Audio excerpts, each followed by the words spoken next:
Hey everyone, this is Mr. Ward giving some quick tips on Google Classroom and some features you might want to be aware of. If you go into the settings for your classroom, you can change how grades are weighted. And what that means is if you choose the total points category, then that means students' final grades are determined by how many points they get out of a total.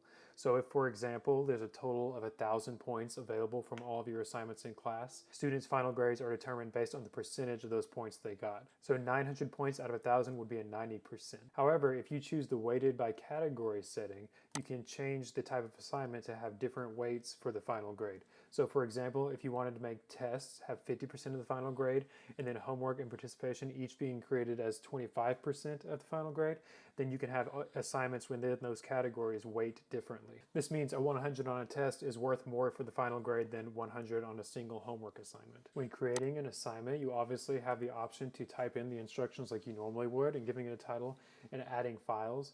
But you can also create a document just for the quiz. So if you go to create and click any of these documents, the assignment will automatically create that file for you in your Google Drive and attach it to it. Once you've created a file for the assignment, you can choose that students can view the file or they can edit it. But if you choose to make a copy for each student, then what that means is when you assign it, each student will have a separate copy of the file for them to edit. This can be useful for if you want to send out an assignment in a document and then have the students edit it and send it back to you to turn it in. If you create a Google form, then you can automatically create a Google quiz to be attached to the assignment, and then from there you can import the scores from the quiz to your Google Classroom. If you decided to enable the setting for weighted grades, then when you assign the assignment, you can choose which category of assignment it goes to. So if I schedule this as a test, it'll be weighted more in the final grade. You can create a rubric which can be reused across assignments.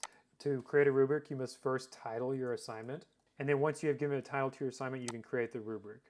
To create a rubric, all you have to do is identify the different levels of mastery and the descriptions for them. Then when you use the rubric to grade the assignment later, all you have to do is click the grade that the student earned. Once you've created a rubric, it can be reused across assignments. When creating an assignment, you also have the option to assign it to a topic. A topic is different from a category in that it doesn't affect the weight of the grade. It's simply used for organizing your different assignments. So for example, if some of your assignments are writing activities for students, you can create a topic for writing assessments, and then later when you're looking back through your assignments, you can organize them by topic and find different assignments easier. If you go to your student work tab and choose a specific student, you can leave private comments for that student that only they can see, which can be useful for giving feedback to students. If you need to remind a student about an assignment or refer them back to a specific assignment, if you find your assignment and then go to the dots and click copy link, copying the link will enable you to send them straight to the assignment rather than having them search for it. And then finally go into your classwork tab and clicking class drive folder will take you to the Google Drive folder, which contains every document that's been created for your classroom. That's some quick tips on using Google Classroom effectively. Hopefully they help you.